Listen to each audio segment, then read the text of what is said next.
上去是没有问题的，好吗？改装中程车已经拍了一段时间哦，那今天要带大家来开箱一下。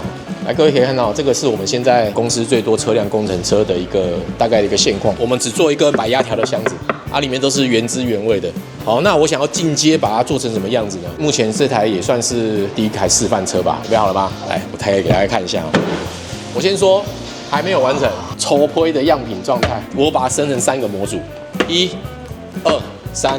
这边要摆北沃奇系统工具箱，这边呢会摆我们的线材啊、工具推车，然后还有一块立面的展板。我跟大家讲这个最特别的地方在哪里？拖屉是不是拉开就好了？露出来的会有1米，剩下的40公分会在里面。好，这样子你以为就结束了啊？没有，那那么简单。我的概念就是我要先整块可以抽出来，整块要抽出来，要可以做的呢。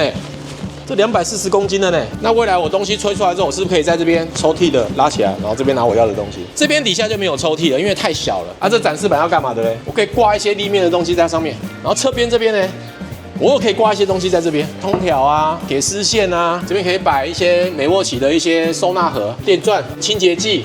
比如说 WD-40等等，拉出来装个逼一下这样子啊，你以为就结束了吗？来，我还有侧边呢，这上面我要摆什么？我要摆那种伸缩楼梯，摆在上面，我量过尺寸了，刚刚好，我就这样腿的话，我就可以解决我车顶架摆一大堆楼梯。你看我们车上面一样的逻辑，我们先把它拉出来。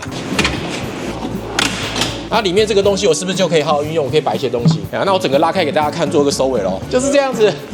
有点占车位呢哈，必须要看细节的，麻烦去追踪我们弱电通，一开始整版到后面啊都有很多的影片跟大家分享，好吧 ？OK， 就这样。